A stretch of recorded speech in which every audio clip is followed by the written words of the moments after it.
Tennise podcasti Matchpall toob teieni Tallink. Tere tennisesõbrad! Ei olegi viimasest Suure Slami turniirist väga palju möödas. US Open alles lõppes ja French Open Roland Garros juba ukse ees. Tänases Matchpalli stuudios saatejuhi rollis endiselt Gunnar Leheste ja Riho Kallus ja oleme endale külaliseks kutsunud tennisekommentaatori Mihhail Lehtmetsa. Tere, Mihhail! Tere, tere! Tere, Riho! Tervist!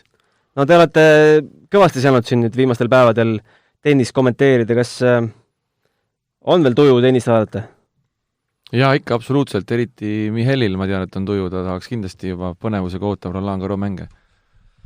No loomulikult ootame Roland Garros mänge ja tennist ikka tahame vaadata. Tõepoolest on seda söögi alla, söögi peale viimasel ajal tulnud, aga kannatame nii-öelda ära, sest aasta lõpp on ju päris hapu ja VTA ja ATP karussell läheb väga õredaks, nii et loomulikult Roland Garros aasta viimane Grand Slam on igati huvitav võistlust tõotab tulla ja loodame ka loomulikult, et meie naised seal endast parima annavad. No meie naised said eile vastased teada, nagu kõik teised loomulikult. Anett Kontaveit kohtub Caroline Garciaga, prantslanaga ja Kaia Kanepi läheb vastamisi Tšehhitari Marie Puskovaga. Kui nüüd kaugemale ei vaataks tabelit, siis kuidas seda loosi hinnata?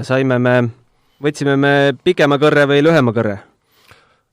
No minu arvates võtsime lühema kõrre, eriti Anett Kontaveit, sest Carolina Garciata küll viimane kord võitis päris selgelt, aga tegemist on endise maailma ikkagi 4. reketiga ja kodupubliku ees mängiva Garciaga ja raske on loota, et Garcia nüüd Roland Garrosis samamoodi nagu ta Rooma turniiril oma matši Kontaveitile kaotas, et mõlemas nendes pallingu geimides ta tegi 3 topeltviga ja sellest suuresti see matš ära läks. Anett mängis muidugi väga korraliku matši, aga minu arvates loos küll Anettile väga soodus ei olnud.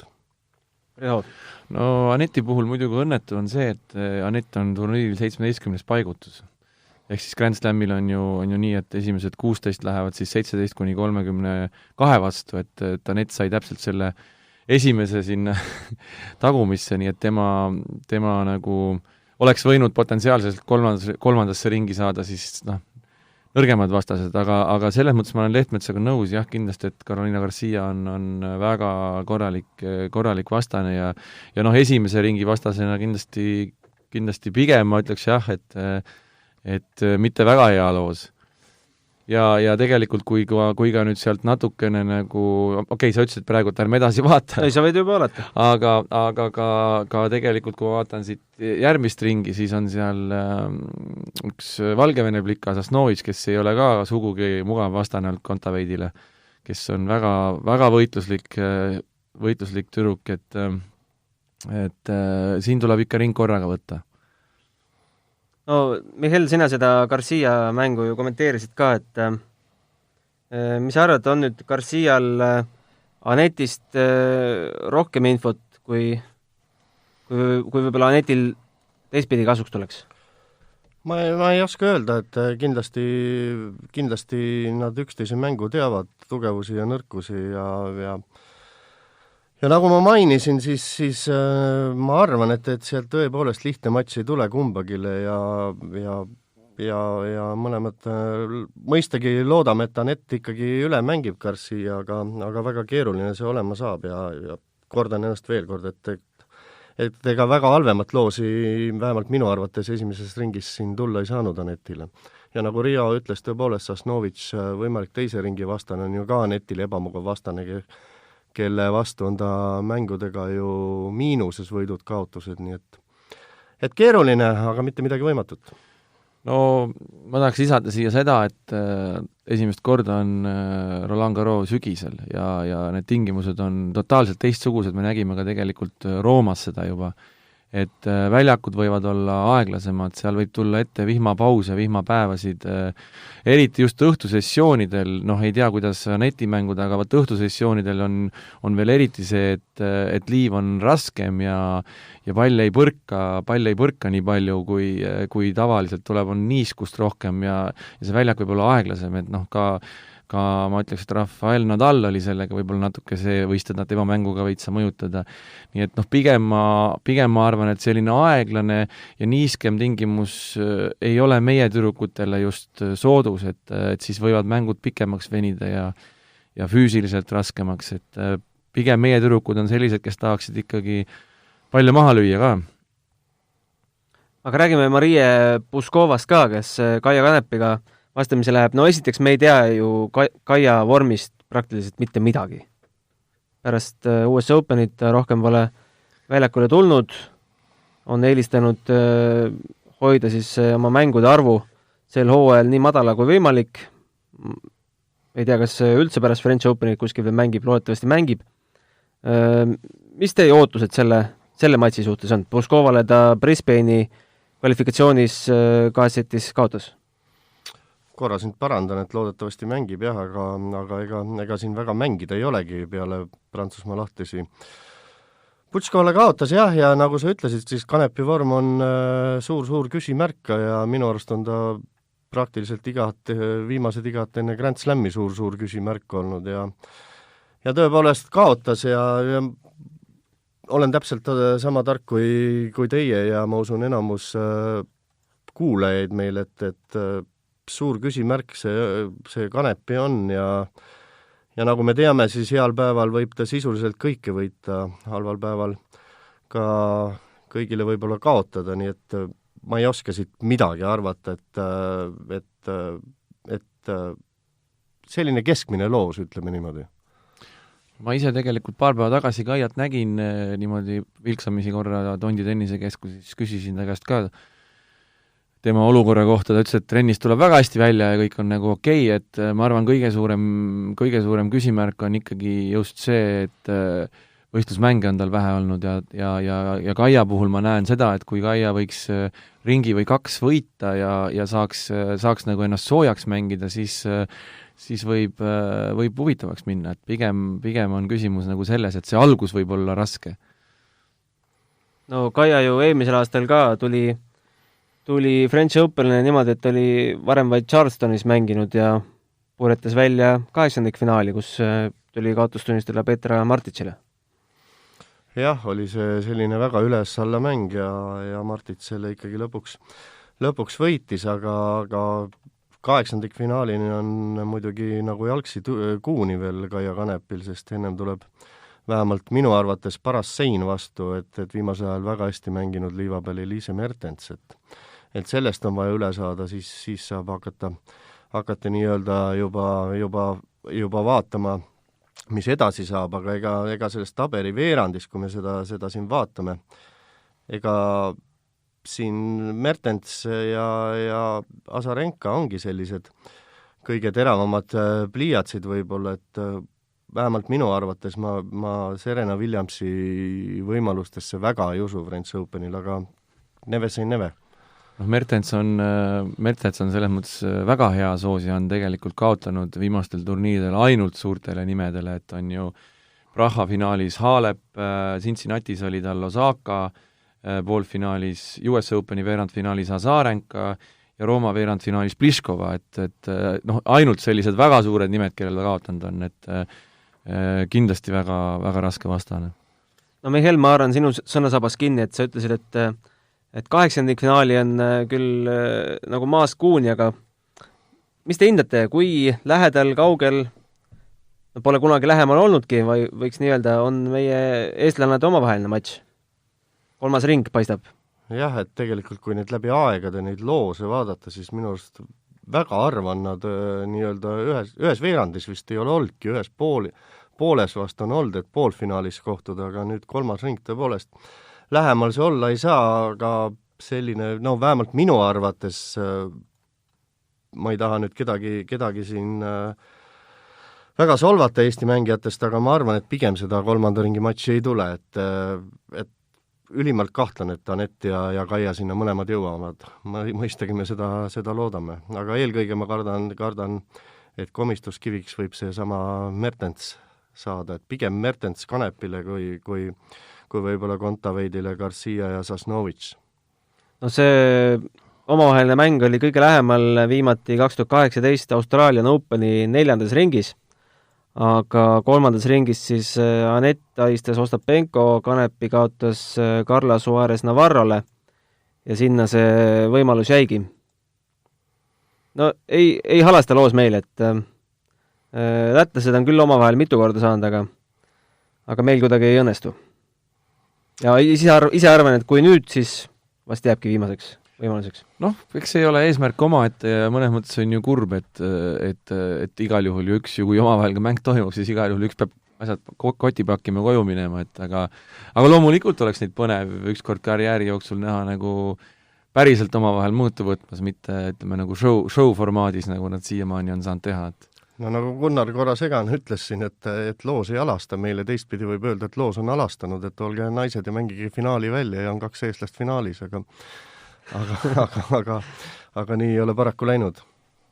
Aga räägime võib-olla maailmatennisest ka, et naiste suurfavoriidiks loomulikult peetakse Simona Halepit, 2-kordset Suure Slami võitjat ja 2018 French Openil viimati olete te päri, et Simona Halepi, mis tal nüüd 14 mängu järjest võidetud seeria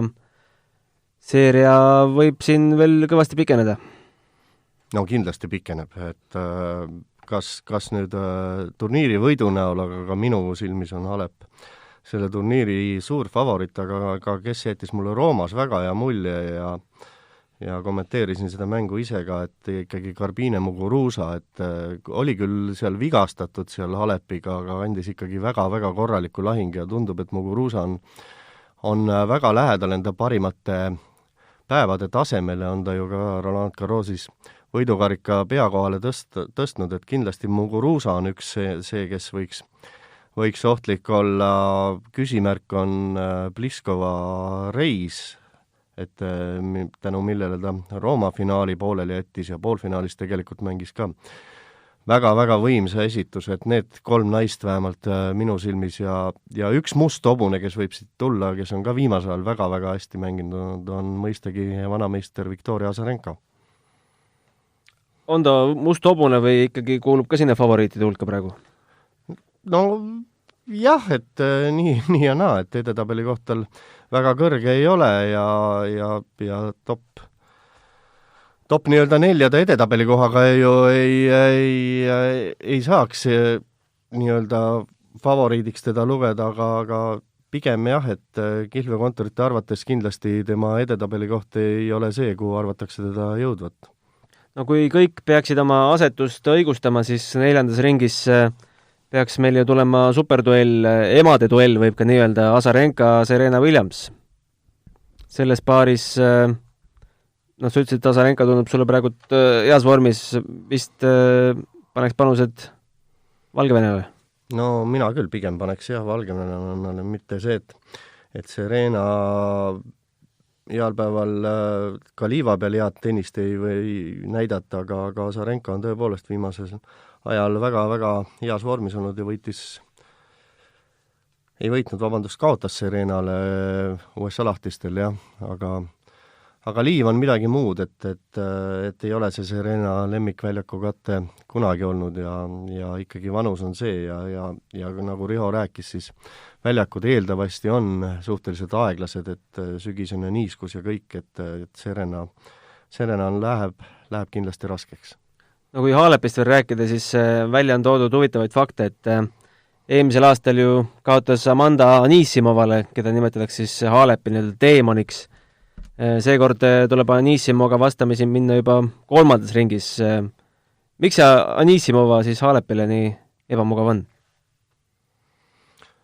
Anisimoval oli eelmine aasta üldse väga hea aasta ja tõepoolest väga särama lõi, aga see isiklik tragöödia isa kaotus on talle päris suure pitseri jätnud ja see aasta on tema vorm mulle küsimärk, ma ei ole ühtegi ta mängu näinudki, aga ega ta midagi väga väga suurt korda ka saatnud ei ole.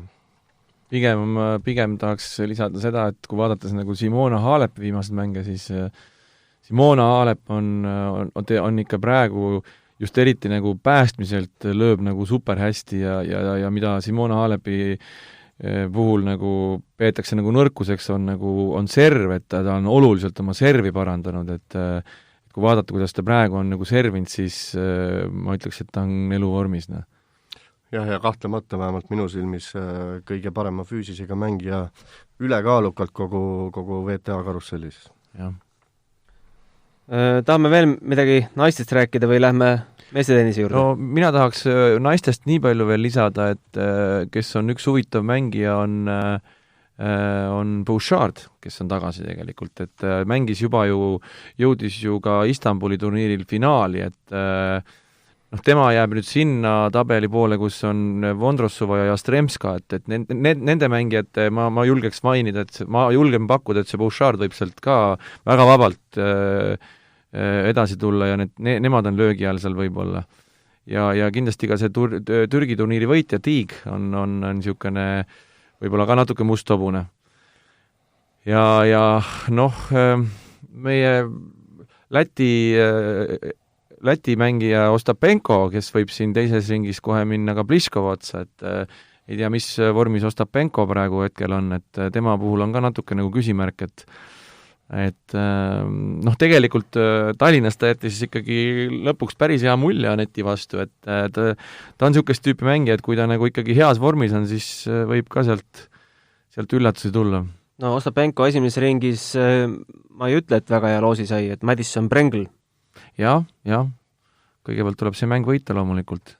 Aga korraks veel tulla Kontaveidi ja Garcia mängu juurde, siis Twitterisse panna sisse Kontaveit nimeks, siis tuleb välja, et väga atraktiivseks vastasseisuks peetakse Kontaveit Garcia mängu üheks huvitavamaks sellel turniiril avaringis.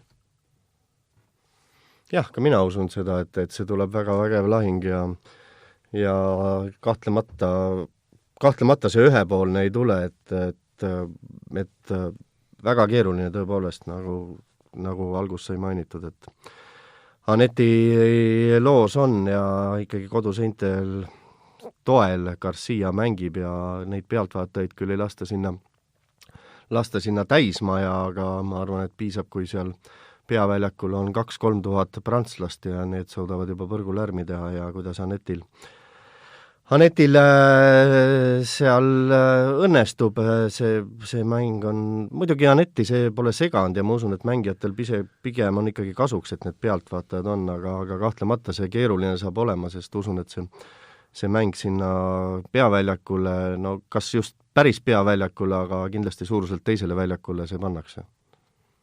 Aga selge, lähme meeste juurde, meil endal seal küll kasusid sees ei ole, aga favoriit number 1 vist kõige safe'im bet on vist öeldud selle kohta meeste tennises on see, kui sa paned French Openil rahva peale.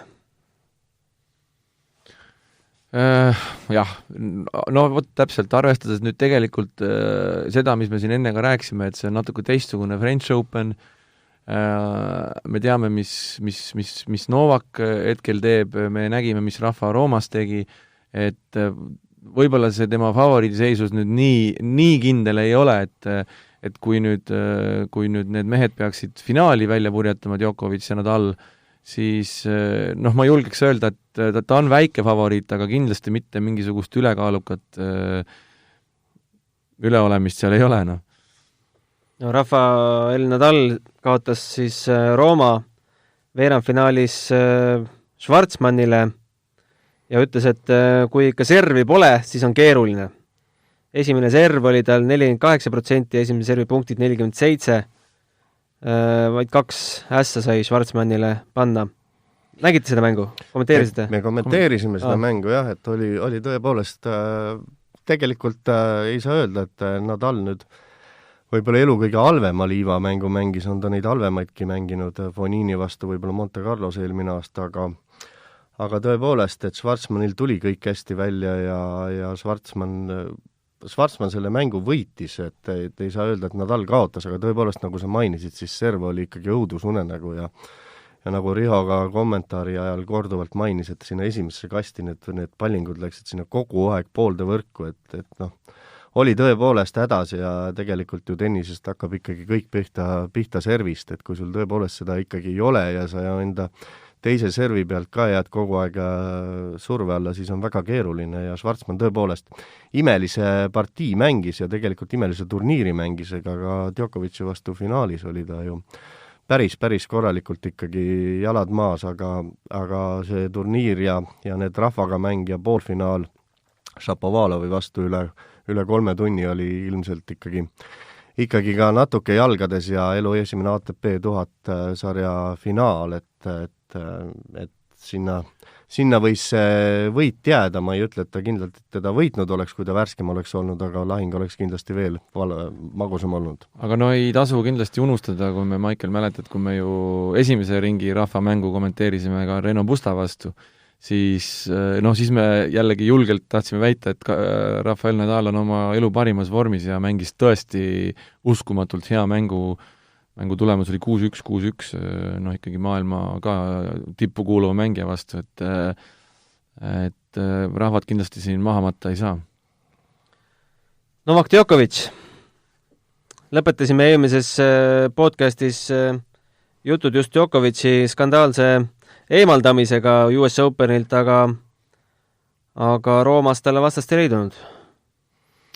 Jah, ei leidnud küll, et me siin Rihaga kogu aeg hõõrusime käsi, et näeme Rahva ja Djokovic'i finaali, aga nagu mainitud, miks Rahva sinna finaali ei jõudnud, avas tee Djokovic'ile ja kui Djokovic'ist nüüd natuke rääkida, siis mainisime ka Rooma turniiril, et ega Djokovic ka ise ütles tegelikult, ega ta mingis elu nüüd parimas vormis ka ei ole, et selle turniiri ta võitis ja nagu ise ka mainis, et mängis sellist suhteliselt keskmist tennist kogu turniiri vältel, aga näitas oma parimat tennist kõige rohkem siis, kui seda kõige rohkem vaja oli ja eks see ongi suurte mängijate tunnus.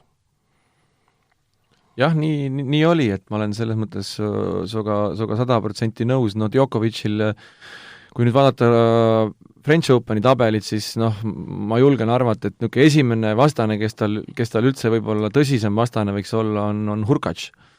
Bautista Agut on ka seal veerandis. Bautista Agut on vist oleks siis veel järgmine ring edasi. Jah. Et see ütleme 3. ringi vastane potentsiaalselt oleks vist Hurkacz, jah, sealt. Et aga ma julgen ka arvata, et eks ta seal ikkagi purjetab kaugele. Kui ma ütlesin, et meil kasusid sees ei ole, siis tegelikult üks Balti mees on ju tegelikult vägagi konkurentsis ja teises ringis võib juba Djokovic'iga Berankis vastamisi minna. Jah, sarnaselt USA lahtistele vist kohtusin need mehed.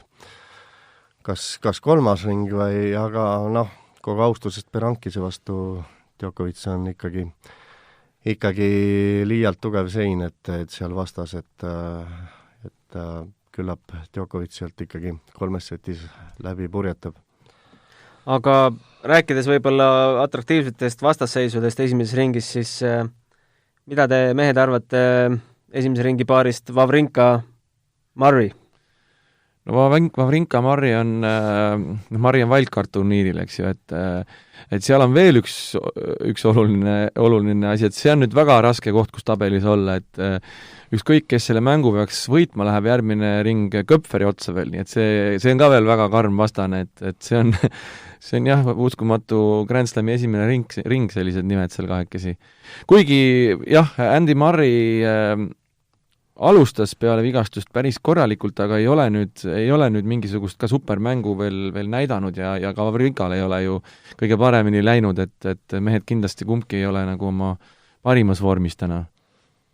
No Wawrinka 2015 Frenchi võitja, mõlemad on siis kolmekordsed slam'i võitjad, Murray on mänginud 2016 finaalis ja omavaheliste mängude seis Wawrinkale Murray'le 12-8. Aga räägime üldse, kummal võib-olla on soodsam tabeliseis, kas Rafal või Djokovic'il? Võib-olla turniiri algfaas on Djokovic'il pisut keerulisem, aga kui me hakkame vaatama sinna, kuhu nad nii-öelda välja võivad jõuda ehk finaali, siis veerandfinaalis võib-olla ja arvestades poolfinaali on Nadalil selles suhtes pisut keerulisem, et ikkagi võimalik poolfinaali vastane on Dominic Thiem, kes on kindlasti, vähemalt ma arvan, et kihlveokontorite arvates favorit number 3 seda turniiri võitma, et liiva peal eluaeg väga hästi mänginud ja nüüd on USA lahtiste tennisemeistrivõistluste nii-öelda Grand Slam ka avatud, et see on võib-olla Nadali jaoks poolfinaali arvestades keerulisem, et võimalik poolfinaali vastane Djokovicile Medvedev, et võib-olla ei ole päris see olnud viimasel ajal ja ka liiv võib-olla ei ole Medvedevi kõige tugevam külg, et selles suhtes algfaasis vast Djokovicil pisut keerulisem, aga võimalikult poolfinaal on Nadalil keerulisem.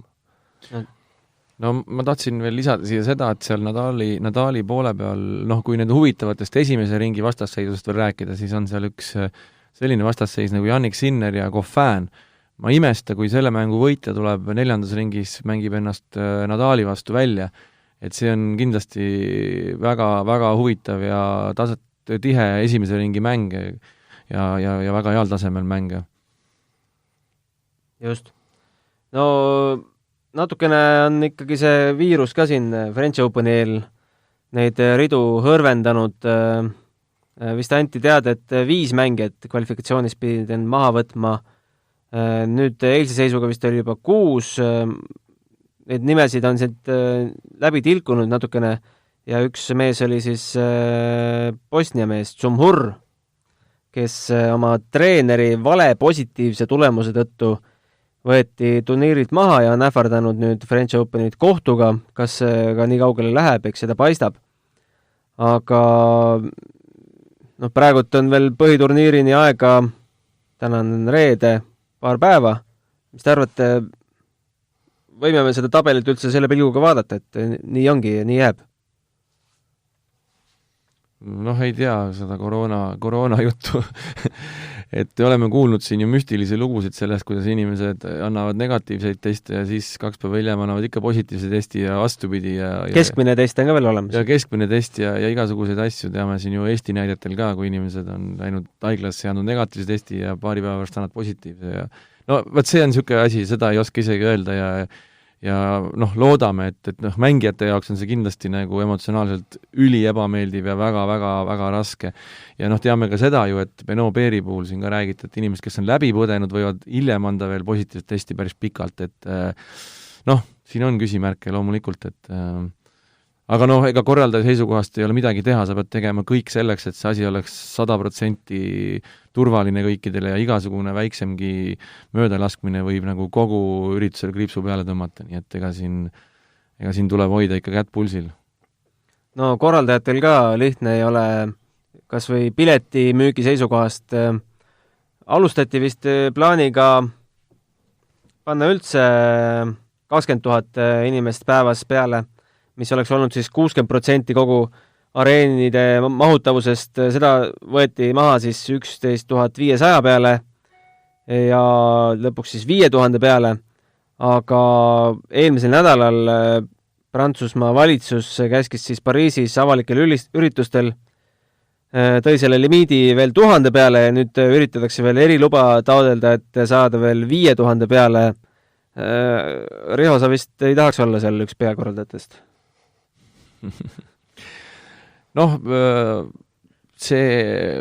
Ma julgen arvata, et see 5 või 1000 French Openi jaoks tähendab ikkagi rohkem nagu sellist emotsionaalselt poolt turniiri mõistes, et kui vaadata seda eelarvelist poolt, siis kindlasti nagu põhilised numbrid tulevad ikkagi teleülekannetest ja see on nagu number 1, et võib-olla nüüd sellepärast nagu midagi ära ei jää ja keegi otseselt võlgu ei jää, aga kahtlemata ega nutune ja kurb on vaadata neid tühjade tribüünidega mänge ja isegi nii palju, kui me siin ka Michaeliga kommenteerisime, et tore on vähemalt, isegi kui seal on mõnisada või 300 inimest tribüüni peal ja plaksutatakse ja on ikkagi mingid emotsioonid, Rafael Nadal ütles ka selle kohta, et see tema väga-väga igatseb seda publikut ja tahab, et ikkagi oleks rahvas kohal, et see on mängija jaoks ikka oluline. Aga Hamburgis teil on ju isegi hästi. ja Hamburgis on rahvas tribüüni peal, seal on ka vist üks ma ei oska öelda 1000 inimest istuvad seal, ma ei tea, palju seal see limiit on, aga see on suur areen ja seal ikkagi istuvad oma vahedega, jah. Jaa, päris korralikult, ma julgen öelda isegi rohkem. Võib-olla isegi rohkem, ma ei tea neid mõni numbreid. 1000 inimest. Jaa, ma ei tea neid numbreid, aga seal on mingid reeglid on paigas ja istuvad niimoodi, jah. 2-3 pinki vahet. Et ikkagi nagu päris. No Benoit Peer ütles, et tal on ikka täiesti kopp ees sellest asjast ja võtab ikka päris vaimselt ka tühjaks, et no me nägime seda ju väljaku peal ka, kuidas ta käitus ja kuidas ta seal oli, et eks tal oligi ju, ta oli ju tulnud New Yorgis, oli pidanud 10 päeva karantiinis olema, siis oli palunud omale mängu järgmisesse päeva, siis ta ei saanud seda, pidi esmaspäeval mängima ja siis ta seal väljaku peal ikka vingus kõvasti. vist Roomas juba tegi mingit trikke? See oligi Roomas, jah. See oligi Roomas peale US Openit, jah. See esimese ringi mäng oligi vist Jannik Sinneri vastu või kellega mängis seal päev. Jannik Sinneri vastu. Jah, Sinneri vastu, jah. Twitteris läks juba mängu ajal, läks juba katus pealt, et süüdistati, et hakkab siin mängu niisama ära andma, sellest mingit... No andiski tegelikult, paar game ikka andis täitsa niisama, jah. Seal ikka läks koledaks asi. Me isegi imestasime, vaatasime, et pukikohtunik väga ei sekkunud ja väga ei kergekäeliselt hoiatusi ei jaganud seal, aga oleks võinud anda mitu korda seal. Veepudelit tagus seal jalaga väljaku pealt, ei tahtnud ära viia seda ja seal ikka sai natuke nalja, jah. Aga eks mis teha, inimestel on, me ju ei tea, me ei näe inimese sisse ja me ei tea ju, mis taga juhtunud, ei ole lihtne on hinnata selle situatsiooni puhul, mis seal väljakul juhtus, aga tegelikult ei tea ju, paljud on pidanud kannatama ja vaeva nägema võib-olla selle nimel, et sinna üldse väljakule jõuda ja siis No neid hoiatusi tahaks küll suureks puhuda, aga Djokovic sai ju ka siin Roomas ühe hoiatuse reketi peksmise eest ära, et temal hoitakse nüüd silm ikka korralikult peal.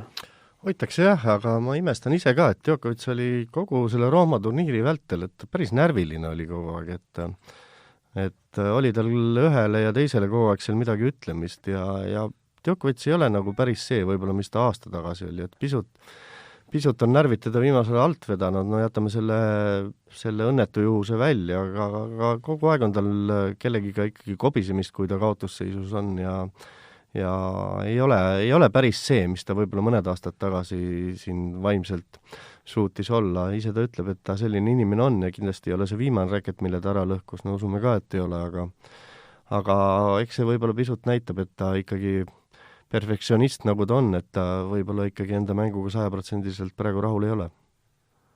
Mis te arvate, kas Roger Federer vaatab seda turniiri algusest lõpuni või vaatab ainult finaali? Ei, kindlasti mitte ei vaata algusest lõpuni. Vaevalt. Aga eks ta vaatab neid asju, mis talle huvitavad tunduvad, et tõenäoliselt on ikka ju oma mingisugused eesmärgid, kui sa tead, et sa tuled aasta algusest tagasi tuurile, et siis sa võib-olla jälgid mingeid mängijaid seal ja keda sa tahad seal, kelle vastu mida teha ja eks ikka oma ülesanded võib-olla, aga vaevalt teda nüüd tervet turniiri, ma ei usu. Ma ka ei usu, et pigem võib-olla tõesti selliseid tähtsamaid mänge kui sedagi, ega neil tennisistidel on ka ju... Tal on nii palju lapsi, 4 last kodus. 4 last kodus, jah, et... Jõua vaadata telekat. Mul ka 4 last, aga peab kommenteerima ja vaatama ka veel, aga usun jah, et midagi kindlasti jälgib, aga rääkides sellest, et järgmine aasta Riho ütles, et ta tuurile kohe algust tagasi tuleb, no kõigepealt peab järgmine aasta see tuur pihta hakkama, et ülimalt kahtlane see on praegu Austraalia olukorda arvestades, siis ei näe küll mingit võimalust, et see Melbourne'is see aasta esimene Grand Slam mängitakse, et tuttava elab seal ja ütles, et seal on ikka sisuliselt on see linn on kuude viisi kinni juba, et poodi lastakse sind ja tagasi ja no ma kaldun küll arvama, et nüüd need COVID-i reeglid on juba nii paika pandud, et tehakse need asjad ka ilma publikult ära, kui vaja on ja väga rangete tingimustega. Aga mis on nagu French Openi puhul äärmiselt positiivne on see, et seekord saavad väljakule ka joosta juuniorid. Et New Yorgis teatavasti juunioride turniiri ära, et meil on ju siin endal noor juunior Mark Lajal, kes meil siin ka saates käis, on ju potentsiaalselt järgmisel aastal võiks juba pääseda äkki Austraalia Openil juba turniiril, et ma väga loodan, et see ikkagi toimub ka Austraalias. Mis selle Lajalil see võiduseeria juba on nendel? Ta on nüüd mitu juuniori turniiri järjest võitnud? No Lajal praegu just Tallinna ITF turniiril peaks olema minu teada poolfinaalmäng tal täna, ta on nüüd võitnud 2 turniiri vist Lätis ja need on küll natuke madalad kategooriad, et ta võiks mängida kõrgemat, aga eks praegusel hetkel lihtsalt ei saa minna kõrgematele turniiridele. Aga väga hästi mänginud ja ikkagi võiks öelda, et üleolek on seal ikkagi peakõrgune olnud nendel turniiridel. Mis meie teised noored eestlased teevad? No rääkides siit kodusest turniirist veel, Lissi Kubre on ka poolfinaalis, et meie teised noored eestlased, Katriin Saar on nüüd läinud ära ka Barcelona Sanchez Casali akadeemiasse, näiteks on nüüd võib-olla niisugune viimase aja uus muudatus, mis on siin olnud, et ja teised noored, kui noored veel, Kenneth Raismaa siin just mängis $25,000 turniiri põhiringis matšpallilt, kaotas siin, mängis kvalifikatsioonist läbi, aga ka rasked kvalifikatsiooniturniirid, 3 mängu mängida seal ja mängis suhteliselt ikkagi korraliku turniiri, aga kaotas küll õnnetult seal esimeses ringis. Et ega meil siin nüüd väga palju neid ei ole. Jürgenil vist ka 2 õnnetut esimese ringi kaotus. Jaa, Jürgenil läks ka kahjuks seal kvalifikatsiooni esimese ringiga piirdus. Aga loodetavasti hakkavad nüüd jälle rohkem mängima, et eks saab näha. Nad vist vahepeal käisid Soomes kogemusi hankimas? Jaa, Soome oma riigisisesed nii-öelda GP-turniirid, jah. Et Soomes on natukene need, ütleme, keskmine turniiri tase on kindlasti kõrgem, neid niisuguseid, võib-olla niisuguseid mängijaid, keda meil Eestis on siin 5 või 10 tükki, on Soomes on neid 30-40 tükki, et sul on tase on ühtlasem ja ka auhinnarahad on natuke suuremad, et mängijatel tasub see rohkem ära, kui peaks hästi minema. Aga selge. Üks teema, mida me võiksime võib-olla veel puudutada, on auhinnarahad.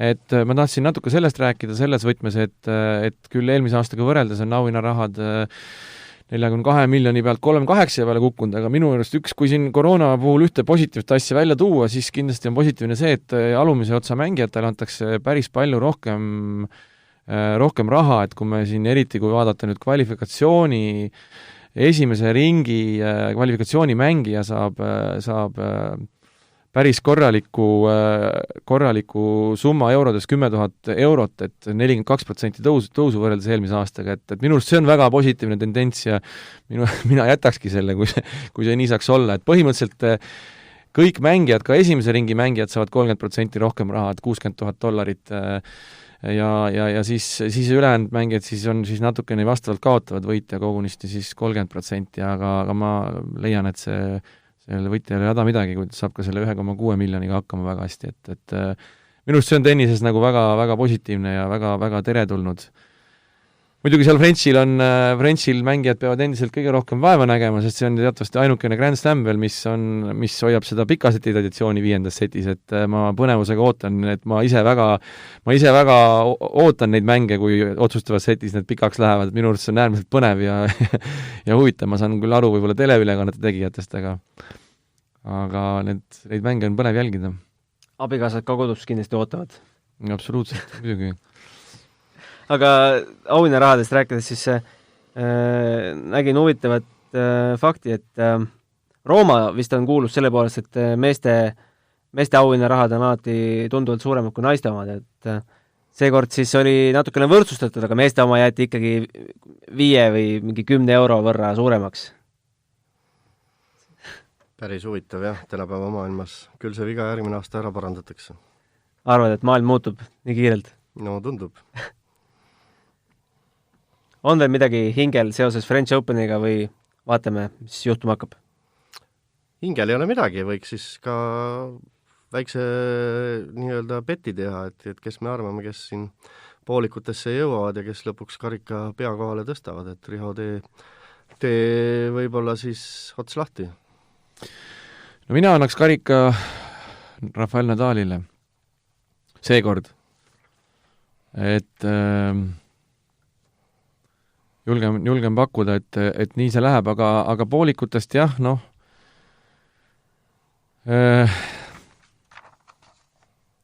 väga ei usu, et Djokovic siin võiks väga enne pooltfinaali komistada. Et kes see potentsiaalselt võiks teda siin kõige rohkem üldse ohustada, võib-olla Bautista Agut on niisugune mängumees, kes kes on tema poolel ja tuleb tal enne vastu, aga ma väga ei usu, ma arvan, et tema mängib kindlasti ka poolikusse välja. Ja tema poole peal oli siis Zverev, eks ju? Oli Zverev üleval vist, jah? Ei, Zverev on Nadali. Zverev on Nadali poole pealt. No siis ma pakun, et ikkagi siis võib nii minna, et Zverev, Nadal ja Tim Djokovic.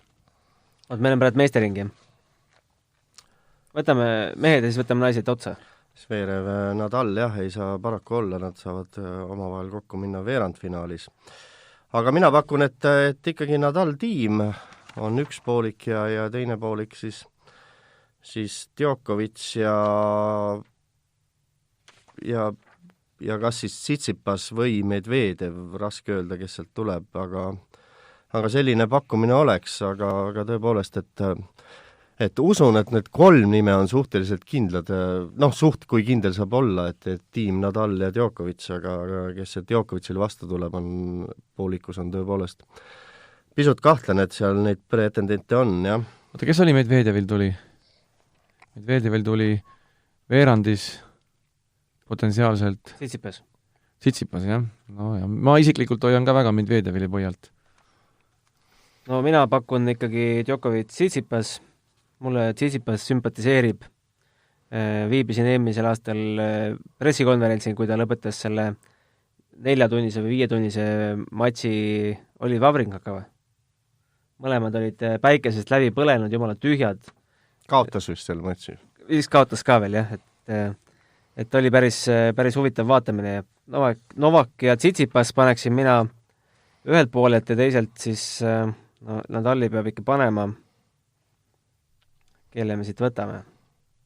Võta suvaline. No, me rääkisime siin enne stuudioväliselt siis Kasper Ruudist.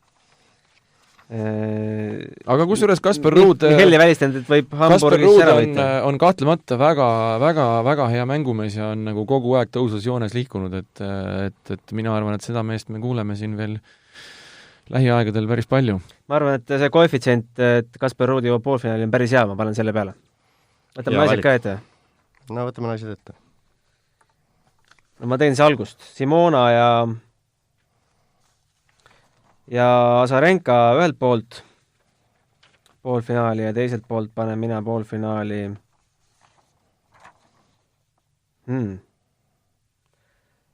Kvitova ja Sabalenka ikkagi.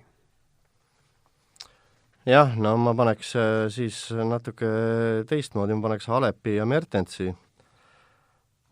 siit ja teiselt poolelt võiks siis Muguruza ja Pliskova.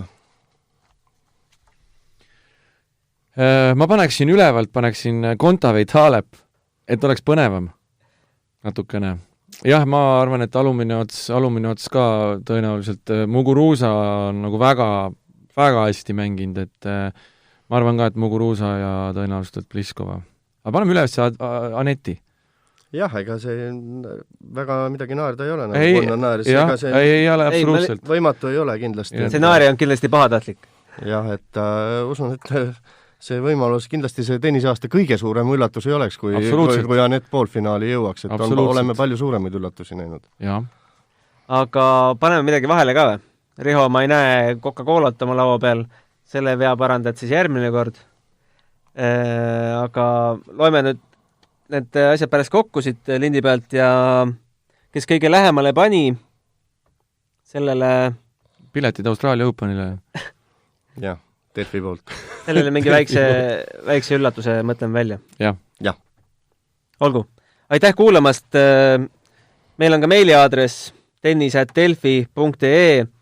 Mingeid küsimusi, ettepanekuid saatega seoses tekib, siis pange need teele ja järgmises saates mille ilmselt teeme siin kas French Openi jooksul või French Openi järel kindlasti. Võtame need küsimused ette. Meid saab kuulata ka SoundCloudist, Google Podcastist, Apple Podcastist ja kõikidest nendest rakendustest, mis üldse olemas on. Aitäh kuulamast, ilusaid tenniseelamusi! Aitäh! Aitäh! tennise podcasti Matšpall toob teieni Tallink.